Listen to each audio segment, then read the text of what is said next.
والسلام على من لا نبي بعده أما بعد فأعوذ بالله من الشيطان الرجيم بسم الله الرحمن الرحيم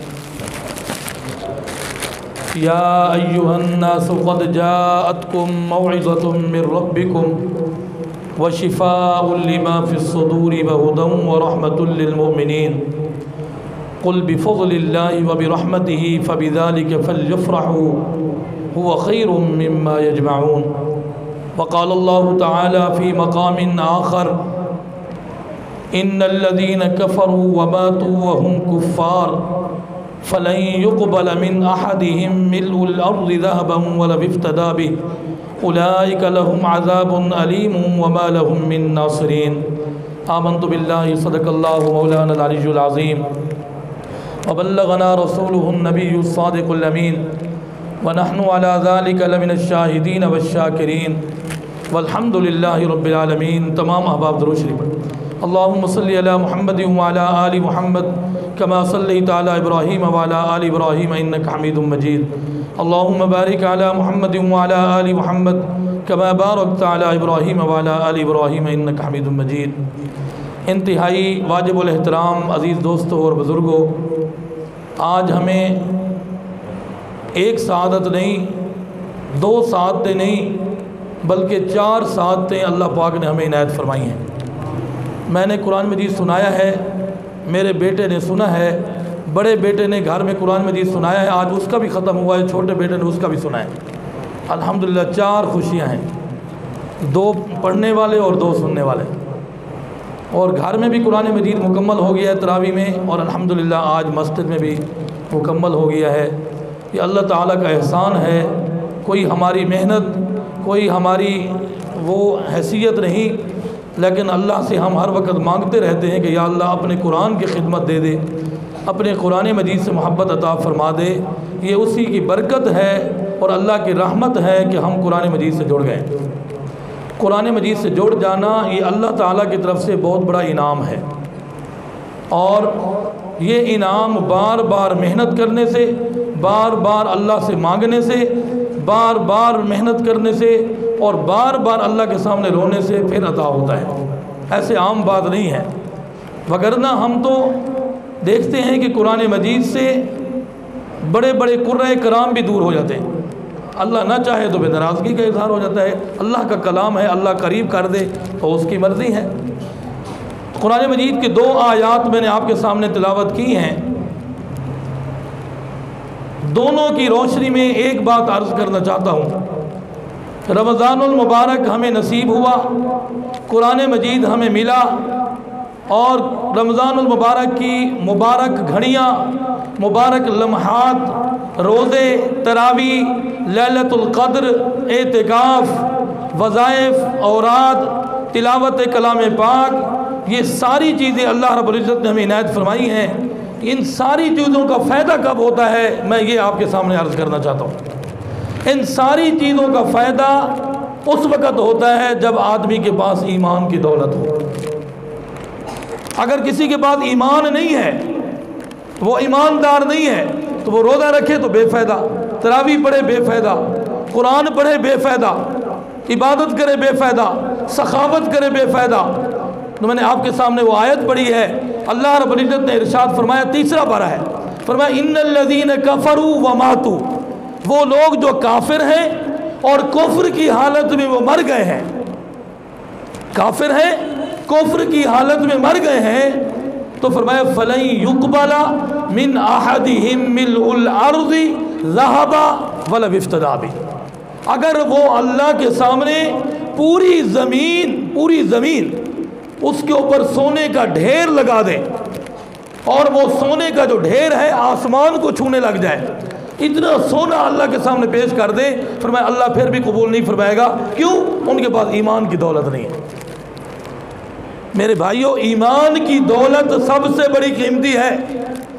اگر ایمان نہیں ہے پھر ہمارے کوئی اعمال کسی کام کے نہیں ہیں. پھر تو ایسی مثال ہے، اعمال کرتے رہیں ایمان کو خراب کرتے رہیں، اعمال کرتے رہیں ایمان کو خراب کرتے رہیں۔ اس کی مثال ایسے جو کوئی آدمی پیسے جو ہے مال و دولت کما رہا ہو لیکن حفاظت نہ کرے۔ وہ ایک ہمارے دوست تھے، بلکہ قاری صاحب کے شاگرد تھے، وہ سعودی عرب میں رہتے تھے، تو انہوں نے بہت زیادہ وہاں سے سونا بھیجا، پیسے بھیجے، اتنا زیادہ سونا بھیجا، گھر والوں کو کہا کہ اس کو جمع کرتے رہو، جب میں سعودیہ چھوڑ کر آؤں گا تو ہمارے پاس بہت پیسہ ہوگا۔ اب اس کی جو اہلیت تھی، انہوں نے اپنی اولاد کا ہاتھ نہیں روکا، وہ بیٹے جو ہیں وہ سونا تھوڑا چوری کر کے بیچتے رہے۔ وہ سعودیہ سے اتنے عرصے کے بعد واپس آئے، بہت سونا جمع ہو گیا ہے، تو ہم جا کر وہاں بڑا کاروبار کریں گے۔ گھر آئے تو کچھ بھی نہیں تھا، ساری اولاد نے اڑا دیا، چوری کرتے رہے۔ والدہ کو بھی پتہ نہیں چلا، وہ اتنی آزادی کی طرف لگ گئے ہیں۔ تو ساری اس کی مثال، جس کے بعد ایمان خراب کر دے اور اعمال کرتے رہے، نیکیاں کر رہا ہے، عبادت کر رہا ہے، تلاوت کر رہا ہے، وظیفے پڑھ رہا ہے، دعوتیں کر رہا ہے، سخاوت کر رہا ہے، اور زیادہ نوافل پڑھ رہا ہے، تلاوت کر رہا ہے، لیکن اس کی حالت یہ ہے کہ اس نے ایمان کی حفاظت نہیں کی، تو وہ سارے اعمال ضائع ہو گئے۔ وہ جب آ کہے گا میرے تو بہت اعمال جمع ہو گئے ہیں، میں تو بڑا ایمان والا بن گیا ہوں، اور میرے اعمال اتنے ہیں کہ میں اللہ سے بڑا نتیجہ لوں گا، جب اللہ کے سامنے جائے گا تو اللہ فرمائیں گے اپنے ایمان کی حفاظت نہیں کی تھی، سارے اعمال ضائع ہو گئے، سارے اعمال ضائع۔ اسی ایک اللہ والے نے بڑی عجیب بات فرمائی ہے، فرمایا اے ایمان والو، اگر تمہیں ایمان کی دولت مل گئی ہے، اس کو سستا نہ سمجھو، بلکہ اس کو بچاتے رہو، ایمان کو بچانے میں محنت کرتے رہو، حتیٰ کہ ایمان پر موت آ جائے تو پھر آپ کا ایمان کام دے جائے گا۔ ایمان پر موت آ جائے، اگر موت سے پہلے ایمان ختم کر بیٹھے تو سارے اعمال بھی ختم، ساری عبادات بھی ختم۔ تو اس لیے ایمان کو ہم نے بچا کے چلنا ہے، اور ایمان کی بدولت ہمیں سب کچھ ملنا ہے۔ اعمال کا نتیجہ تو ایمان کی وجہ سے ملنا ہے نا۔ فرمایا اگر کوئی آدمی کافر ہے اور دنیا کے اندر بہت اچھے کام کیے ہیں، لوگوں کی خدمت کی ہے، فلاحی ادارے بنائے، پانی کا انتظام کیا ہے، مسافروں کے لیے انتظام کیا ہے، مسجدیں بنا دی ہیں، کافر مسجدیں بنا دی ہیں، تو ہم یہ سمجھ رہے ہیں کہ وہ بڑے نیکی کام کر رہا ہے، غریبوں کے ساتھ تعاون کر رہا ہے۔ فرمایا اللہ کے سامنے جب جائے گا، کفر کی وجہ سے اس کے ایک عمل بھی اللہ کے قبول نہیں ہوگا۔ جس کے بعد ایمان نہیں ہے، فرمایا جنت تو دور کی بات ہے، جنت کی ہوا بھی اس کو نہیں لگے گی۔ میری بات کو ذرا سمجھ لینا۔ اور اگر جس کے بعد ایمان کی دولت ہے، جنت کے اندر وہی داخل ہوگا، اس کے علاوہ کوئی اور داخل نہیں ہو سکتا۔ تو اس لیے اللہ نے ایمان کی دولت جو ہمیں عطا فرمائی ہے، صحابہ کرام رضوان اللہ تعالی علیہم اجمعین اس ایمان کی خاطر سب کچھ قربان کرنے کے لیے تیار تھے، اور ایمان کی حفاظت کرتے تھے کہ ایمان ہمارا کہیں خراب نہ ہو جائے۔ آج ہم ایمان غیبت کر کے لوگوں پر زیادتی کر کے، لوگوں کے ساتھ دھوکہ کر کے، لوگوں کے ساتھ مکر و فریب کر کے، اور لوگوں کے ساتھ زیادتیاں کر کے، اور گھر والوں کے ساتھ لڑائیاں کر کے، اور ساری چیزیں ہم ایسے اعمال کر کے سارے ایمان کو خراب کرتے رہتے ہیں۔ بھائی ایمان کو بچانا ہے، ایمان کی حفاظت کرنی ہے، اس کے لیے ہم نے اپنے آپ کو غیبت سے بھی بچانا ہے، ہم نے بغض سے بھی بچانا ہے، ہم نے حسد سے بھی بچانا ہے، ہم نے کینے سے بھی بچانا ہے، ہم نے تکبر سے بھی بچانا ہے، ہم نے منافقت سے بھی بچانا ہے۔ یہ سارے برے اعمال ہیں، یہ بری بیماریاں ہیں۔ جیسے کہتے ہیں نا، کسی کو شوگر لگ جائے، کسی کو فالج ہو جائے، کسی کا بلڈ پریشر ہو جائے، کسی کو یہ مرض لگ گئی، یہ بھی امراض ہیں۔ یہ حسد، یہ کینہ، یہ بغض، یہ تکبر، یہ منافقت، فرمایا یہ بڑی امراض ہیں، وہ جسم کی مرضیں ہیں اور یہ روح کی مرضیں ہیں۔ تو روح کی امراض کی اگر ہم نے اس کا علاج نہ کیا تو پھر یہ ہمارا ایمان ختم کر دیتے ہیں، ہم بڑی نیکیاں کر کے جائیں گے اور آگے دیکھیں گے کچھ بھی نہیں ہوگا۔ اس لیے ایمان کو بچا کے چلنا ہے، ایمان کی دولت پر محنت کرنی ہے۔ اللہ نے یہ اگر ہمیں اتنی قیمتی دولت عطا فرمائی ہے تو اس کی حفاظت پر بھی ہمیں اتنی محنت کرنی چاہیے۔ جتنی قیمتی چیز ہماری ہو ہمارے پاس تو ہم اس کی نگرانی بھی اتنی کرتے ہیں نا، اور اگر ہم نگرانی نہیں کریں گے وہ چیز چوری ہو جائے گی، ختم ہو جائے گی۔ تو ایمان سے بڑی قیمتی چیز کائنات میں کوئی نہیں ہے، کائنات میں ایمان سے زیادہ قیمتی چیز کوئی نہیں ہے۔ اس لیے اللہ رب العزت نے جو قرآن مجید ہمیں عطا فرمایا ہے، یہ بھی ایمان کی دولت سے ہے کہ پہلے ایمان ہے پھر قرآن ہے۔ اگر ایمان نہیں، قرآن آ گیا، کوئی فائدہ نہیں۔ ایمان نہیں اور ہم نمازیں پڑھ رہے ہیں، کوئی فائدہ نہیں۔ اس لیے بار بار آپ کی خدمت میں یہ عرض کر رہا ہوں کہ ہم اپنے ایمان کی حفاظت پر محنت کریں۔ آج ہم چھوٹی سی 10 روپے کی خاطر ایمان خراب کر دیتے ہیں، جھوٹی قسم اٹھا دیتے ہیں، 10 روپے کی خاطر دھوکہ کر دیتے ہیں، تو ایمان تو ختم کر بیٹھے، پھر فائدہ کیا؟ پھر رو رہے ہیں جی دعائیں قبول نہیں ہیں، پھر رو رہے ہیں رزق میں برکت نہیں ہے، پھر رو رہے ہیں گھر میں لڑائیاں ہیں، اور بچے جب ایمان ہی ختم کر بیٹھے پھر اللہ کی طرف سے کیا ہمارے اوپر برکت ہوگی کہ ہم اپنی رحمت دیکھیں اور پریشانیوں سے دوری دیکھیں، رزق میں برکت دیکھیں، دعائیں قبول ہوں؟ وہ تو ایمان کی وجہ سے ہوتی ہیں، ایمان خراب کر دیتے ہم۔ تو اس لیے آج میں یہ خاص موضوع لے کر آیا ہوں کہ میں نے کہا آج ہم ایمان کی دولت پر محنت کریں گے۔ اللہ والوں نے اس پر بہت کچھ لکھا ہے، بہت کچھ لکھا ہے کہ ایمان کی حفاظت پر مسلمان کو کتنی بڑی محنت کرنی چاہیے۔ تو اس لیے ایمان کی دولت کو ہم قیمتی سمجھیں، اس کو فضول نہ سمجھیں، اور اگر اللہ نے ہمیں عطا فرمائی ہے تو ان لوگوں کو دیکھیں جن کے پاس ایمان نہیں ہے، یا ان کو دیکھیں جو کافروں کے ملک میں، ان کی گورنمنٹ میں، ان کی حکومت میں اور ان کی طاقت میں اور ان کی کثرت میں مسلمان رہتے ہیں، وہ ایمان پر کتنے پکے ہیں۔ کافروں کے درمیان میں رہتے ہیں، ہر طرف سے ان کے اوپر پابندی ہے، لیکن ایمان پر بڑی محنت ہے ان کی، اتنی محنت ہے، اتنی محنت ہے کہ وہ کہتے ہیں ایمان جو کچھ ہو جائے، جان چلی جائے، ایمان کو خراب نہیں کریں گے۔ اور ہمارے ہاں تو اسلامی ملک ہے، یہ اسلامی ملک ہے، اللہ نے ہمیں اسلام کی دولت بغیر محنت کی عطا فرمائی ہے۔ ہمارے بزرگوں نے محنت کر کے یہ ملک، یہ مملکت پاکستان، یہ اسلام کے نام پر بنا کر ہمیں دی ہے، لیکن ہم جب سے پیدا ہوئے ہیں ہم اسلام کے اوپر پیدا ہوئے ہیں اور مسلمان ہیں اور ہمارا دعویٰ ہے، لیکن حالت یہ ہے کہ ہم اپنا ایمان خراب کرتے ہیں، ایمان کی حیثیت کو کچھ نہیں سمجھتے، اور اس وجہ سے پھر ہماری پریشانیاں ہیں، ہمارے لیے مسائل ہیں۔ تو اللہ رب العزت نے قرآن مجید کی دولت جو ہمیں عطا فرمائی ہے، اس پر بھی ہم اپنے آپ کو بھی لگائیں، قرآن مجید کے ساتھ جوڑیں، اپنی اولادوں کو بھی جوڑیں، اولادوں کو بھی جوڑیں۔ قرآن مجید کے ساتھ جوڑ جائیں گے تو گھر میں برکتیں ہوں گی۔ جو بچہ قرآن مجید کی تلاوت نہیں کرتا اور وہ دنیا کی ڈگریاں حاصل کر لے، وہ قرآن مجید نہ پڑھنے کی وجہ سے اس کے جسم میں برکت نہیں ہوتی اور وہ بیمار رہتا ہے، اس کا دماغی توازن بھی ختم ہو جاتا ہے اگر وہ قرآن مجید کے قریب نہیں آتا۔ یہ پکا تجربہ ہے۔ اس لیے گھر میں ماحول بنائیں کہ خود بھی قرآن مجید کی تلاوت کریں اور بچوں کو بھی قرآن مجید سکھائیں، اور گھر والوں کو قرآن مجید کی تلاوت کے لیے بٹھائیں، زیادہ سے زیادہ تلاوت کریں تاکہ قرآن مجید کی برکات ہمارے گھر میں نازل ہوں۔ جو قرآن مجید پڑھتا ہے، زبان پر اللہ کی رحمت، جسم پر اللہ کی رحمت، روح پر اللہ کی رحمت، جسم کے اندر اللہ کی رحمت، گھر میں اللہ کی رحمت، جہاں تک قرآن مجید کی آواز جاتی ہے وہاں رحمت ہی رحمت ہوتی ہے، اللہ کی طرف سے سکون نازل ہوتا ہے۔ اور قرآن مجید پڑھنے والے یہ اللہ کا کام کرنے والے لوگ ہیں۔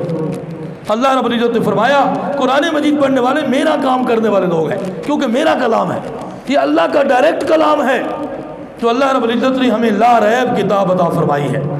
ہمیں چاہیے کہ ہم قرآن مجید کی تلاوت کے ساتھ اپنے آپ کو جوڑیں، قرآن مجید پر عمل کریں۔ جناب رسول اللہ صلی اللہ علیہ وسلم کو یہ فرمایا گیا، بتایا گیا کہ آپ کی امت کے اندر 73 فرقے بن جائیں گے۔ تو جناب رسول اللہ صلی اللہ علیہ وسلم پریشان ہو گئے، میری امت میں 73 فرقے بن جائیں گے؟ بنی اسرائیل کے 72 تھے اور میری امت میں 73 فرقے بن جائیں گے؟ تو جبرائیل علیہ السلام نے فرمایا اللہ کے رسول، اللہ کے آخری نبی، اللہ کے محبوب، اللہ یہ بھی فرما رہا ہے اگر آپ کی امت قرآن مجید کے ساتھ جڑی رہے گی تو فرقوں سے دور رہے گی۔ آج جو ہم فرقہ بندی میں لگ گئے ہیں، اس کی خاص وجہ ہم قرآن مجید سے دور ہو گئے، قرآن مجید کے قریب بھی نہیں جاتے، قرآن مجید کی برکات بھی حاصل کرنے کے لیے ہم تیار نہیں ہیں، تو پھر وہی فرقہ بندیوں میں، اختلافات میں بٹ گئے ہیں اور اللہ کی رحمت ہم سے اٹھ گئی ہے۔ اور آج صرف ہم نہیں، پوری دنیا کا مسلمان اس وجہ سے پریشان ہے کہ وہ قرآن مجید سے دور ہو گیا۔ عرب کے اندر آپ جائیں، وہ قرآن مجید والے کو بڑی ترجیح دیتے ہیں اور قرآن مجید پڑھنے کو اتنی ترجیح دیتے ہیں، جو احباب جاتے ہیں وہ دیکھتے ہوں گے ہر مسجد میں، ہر جگہ پر، بیت اللہ شریف میں اذان ہوتی ہے، سارے نماز سے پہلے آ کر سنت پڑھ کے قرآن مجید پڑھنے بیٹھ جاتے ہیں، سارے آگے قرآن مجید پڑھے ہوئے ہیں، ہر صف کے آگے قرآن مجید پڑھے ہوئے ہیں۔ اور لوگ تلاوت کر رہے ہیں بیت اللہ شریف میں ایک ایک گھنٹہ، جمعہ والے دن 2 4 گھنٹے پہلے آ کر قرآن مجید کی تلاوت کر رہے ہیں، اور مساجد میں قرآن مجید کی تلاوت کر رہے ہیں۔ نماز کا ٹائم ہوتا ہے، قرآن مجید بند کر کے رکھ دیتے ہیں، پھر نماز ہو جاتی ہے، پھر قرآن مجید کی تلاوت کرتے ہیں۔ تو پھر دیکھیں اللہ رب العزت نے قرآن مجید والوں کو ہمیشہ، قرآن مجید ہمیشہ زندہ جاوید رہے گا تا قیامت۔ اس کے ساتھ جڑنے والے ان کا نام بھی ہمیشہ روشن رہے گا۔ جو قرآن مجید خود عظمت والا ہے، جو اس کے ساتھ جڑ جائے گا وہ بھی عظمت والا ہو جائے گا، اللہ کے ہاں اس کا مقام ہے۔ ایک بات یاد رکھنا، ہر چیز کی قیمت اس کے بازار سے معلوم ہوتی ہے۔ ہر چیز کی قیمت، گندم کی قیمت ہے گندم کے بازار سے معلوم ہوگی، سونے کی قیمت ہے سونے کے بازار سے معلوم ہوگی، برتن کی قیمت ہے برتن کے بازار سے معلوم ہوگی، کپڑے کی قیمت ہے کپڑے کے بازار سے معلوم ہوگی۔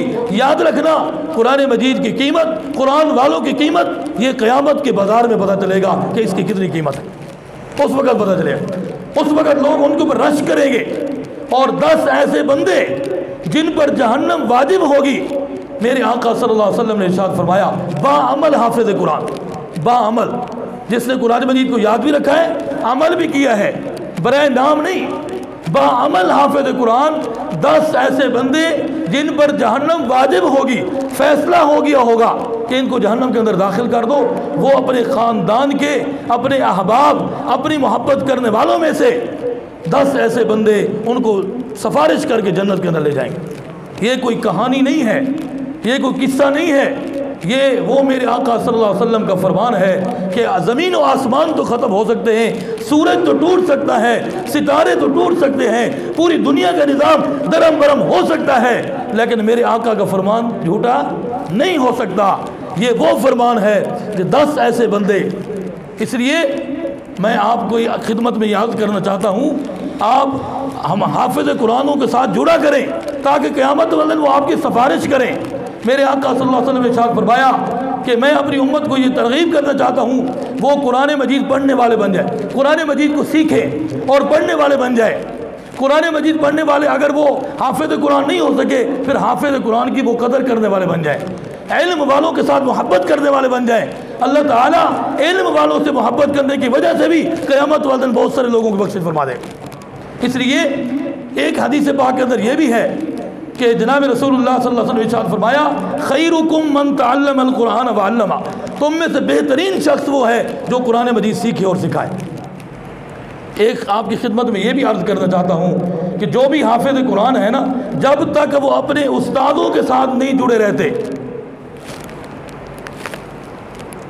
اپنے استادوں کے ساتھ نہیں جڑے رہتے، وہ ان کو قرآن مجید نہیں آتا۔ یہ علم جو ہے یہ روحانی علم ہے، یہ جب تک اپنے اساتذہ کے ساتھ، ان کی دعاؤں کے ساتھ جڑے نہیں رہتے تو علم بھی ختم ہو جاتا ہے۔